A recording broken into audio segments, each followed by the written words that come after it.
दोस्तों नमस्कार। आज देश भर में सब पब्लिक सेक्टर बैंक की जितनी भी बैंक्स हैं, 12 बैंक साथ में आरआरबी को भी, इन सब में जो है 5 डेज बैंकिंग को लेकर के, इस 5 डेज बैंकिंग की मांग को लेकर के देशव्यापी हड़ताल थी। भाई साहब 100% हड़ताल थी, ये मैं कह सकता हूँ। लेकिन एक बात और है, मैं आपको ये बताऊं कि इस देशव्यापी हड़ताल में जो लोग वर्किंग में है उनके साथ साथ रिटायरीज भी शामिल थे। आज उत्तर प्रदेश की राजधानी लखनऊ में मैं स्वयं भी था। मैं एक पेंशनर हूँ, रिटायरीज हूँ, बैंक पेंशनर हूँ। लेकिन इस स्ट्राइक को समर्थन देने के लिए मैं स्वयं गया था। मैं आज उत्तर प्रदेश की राजधानी लखनऊ में, जी हाँ, इंडियन बैंक में, हजरतगंज स्थित इंडियन बैंक में इसका कार्यक्रम हुआ। सारे बैंक वाले वहीं इकट्ठे हुए और वहीं से उनका जो है सब लोगों ने जो है अपना भाषण दिया, अपने विचार रखे, ईओबी का मैसेज दिया और सरकार को अल्टीमेटम दिया, चेतावनी दी कि भाई साहब आप अपनी बात तो रखिए, आप अपनी बात तो मानिए। आपने 2023 में आपके नुमाइंदे आईबीए ने इसको फॉरवर्ड करके ईओबी को दिया है 5 डेज बैंकिंग को, जो आज तक नहीं हो रहा है। इसके पहले भी जब 2 सैटरडे हुए थे, दूसरा और चौथा, तब आपने कहा था अच्छा अभी इतना ले लीजिए, फिर चुनाव हो जाने दीजिए, बाद में कर देंगे, और फिर आप करते ही रहे। मतलब आप अपनी बात पर भी रुके नहीं। खैर, दूसरी बात यह है भाई साहब कि केंद्र सरकार के जितने कार्यालय हैं, यानी सेंट्रल गवर्नमेंट के, प्रदेश सरकार के, बैंकों का भी जो बैंक है यानी कि रिजर्व बैंक और नाबार्ड, वहाँ भी 5 डेज बैंकिंग है। और एलआईसी में तो बिना लड़े बिना मांगे ही इन्होंने दे दी। जी, कहीं भी कोई ऐसा मामला नहीं है कि जिनको इन्होंने 5 डेज का वर्किंग ना दी हो। और लेकिन बैंक के मामले में पता नहीं इनको क्या समस्या आ रही, जबकि मैं समझता हूं कि 95% बैंक जो है, बैंक के जो कामकाज है सब ऑनलाइन है। मैं अपनी बात कहूं तो बैंक के जो कार्यक्रम होते हैं, एसोसिएशन के कार्यक्रम होते हैं, या बैंक के अपने कोई कार्यक्रम होते हैं योजनाओं के संबंध में, जहां बैंक हमको सम्मानपूर्वक बुलाती, वहां तो मैं ज़रूर जाता हूं। लेकिन बैंक का किसी काम से मुझे लगता साल 1.5 साल से मुझे जाना नहीं पड़ा। भाई लेना देना हो, पैसा निकालना हो, चाहे पैसा जमा करना हो, ये भी हो जाता है। पैसा भेजना हो, किसी को, छोटे को बड़े को पेमेंट करना, सब काम हो जाते हैं। तो कौन सा काम अटका है कि कौन से 5 डेज कर देने से देश का नुकसान होने वाला है, ये देश की प्रगति की रफ्तार रुकने वाली है। खैर, इस बात को लेकर के आज हड़ताल थी। मैं इस हड़ताल का समर्थन करता हूं, ये अलग बात है। मैं क्या, सारे रिटायरीज इसका समर्थन करते हैं। लखनऊ के बहुत सारे रिटायरीज इस कार्यक्रम में आए थे, उसकी कुछ झलकियां मैं अभी डाल दूंगा, आप इस पर देख लीजिएगा वीडियो में। मन से बाहर अधिक लोग होते हैं, उन लोगों की मंशा क्या है, उनके स्वर कैसे हैं, उनकी बॉडी लैंग्वेज क्या है, वो कहां तक लड़ाई लड़ने के लिए। साथियों, जिनकी बहुत देर से डिमांड हो रही है जोरदार नारों के लिए, मैं आपसे निवेदन करता हूं कि आप नारे देते हुए हमारे 2015 के आसपास हुआ था, तब सेकेंड डोज सैटरडे बंद किया गया। उसमें बाकी जो सैटरडे बचे थे फुल डे कर दिए गए हाफ डे की बजाय। और हमने अपने वेज रिवीजन का 1.3% से 1.37% सेक्रीफाइस किया था, तनख्वाह कम नहीं थी। और ये वादा के साथ कि अगले सेटलमेंट में बाकी सैटरडे भी आपका 8 में नहीं हुआ, 9th ज्वाइंट में हुआ है। इसमें सरकार ने वादा किया कि हम जो है चुनाव की बात कर देंगे, हम इलेक्शन में किसी निगेटिव वोट के साथ नहीं जाना चाहते, आप लोग साइन कर दो, सब हम लागू करें। लेकिन जब सरकार ने 6 महीना नहीं किया, 1 साल नहीं किया, अब ट्रेड यूनियन के पास क्या रास्ता है? ये जो आज हमारी हड़ताल है, ये सरकार ने पूरा जो गवर्नमेंट हमारी डिमांड पूरी करके बैंकिंग को लेकर हमारी डिमांड बहुत पुराने समय से चली आ रही है, सब बैंक बहुत ही उत्सुक हैं। और इसी वजह से हमने इंकलाब जिंदाबाद जिंदाबाद जिंदाबाद, संघर्ष हमारा जिंदाबाद जिंदाबाद जिंदाबाद, संघर्ष हमारा जिंदाबाद जिंदाबाद जिंदाबाद, यूएफपीओ जिंदाबाद जिंदाबाद जिंदाबाद, यूएफपीओ जिंदाबाद जिंदाबाद जिंदाबाद, यूएफपीओ जिंदाबाद जिंदाबाद जिंदाबाद। 5 डे बैंकिंग लेके रहेंगे, लेके रहेंगे, लेके रहेंगे, 5 डे बैंकिंग लेके रहेंगे, लेके रहेंगे, लेके रहेंगे, 5 डे बैंकिंग लेके रहेंगे, लेके रहेंगे, लेके रहेंगे। 5 डे बैंकिंग भीख नहीं है, भीख नहीं है, भीख नहीं है, 5 डे बैंकिंग भीख नहीं है।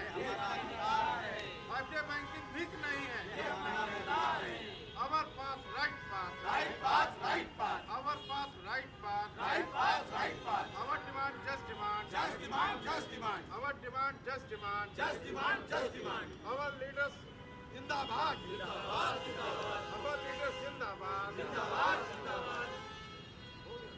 लेकिन एक बात और है भाई साहब, एक बात है, एक पीड़ा है, वो है बैंक पेंशनर्स की।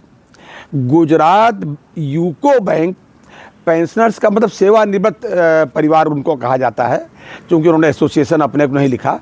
उसके जो जनरल सेक्रेटरी हैं हरि त्रिपाठी जी ने अपने गुजरात के सभी साथियों को, सभी रिटायरीज को, पेंशनर्स को जो एक आज मैसेज लिखा है, आज ही लिखा है भाई साहब, आज के ही दिन, जिस दिन ये स्ट्राइक है, उन्होंने इस पीड़ा को साफ पत्र में लिखा है कि हम लोग 32 साल से चातक की तरह मुंह ऐसा किया हुआ बैठे हैं ऊपर की तरफ कि कब अमृत बरसेगा, कब कुछ ऐसी वर्षा होगी जो हमारे मुंह में भी कुछ पड़ जाएगा। 32 साल से पेंशन अपडेशन के मामले में चातक की तरीके से लिखा है उसमें, आप देख लीजिए। मैंने उनका मैसेज डाला हुआ है, गुजरात जो सेवानिवृत्त परिवार है यूको बैंक सेवानिवृत्त एसोसिएशन का।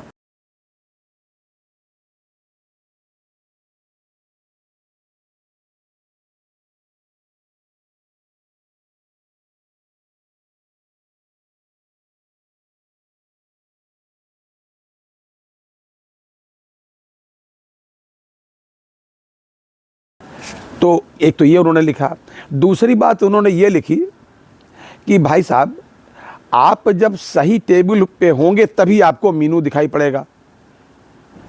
बहुत ये बड़ा सिग्नल है भाई साहब, उन्होंने बहुत साफ कह दी।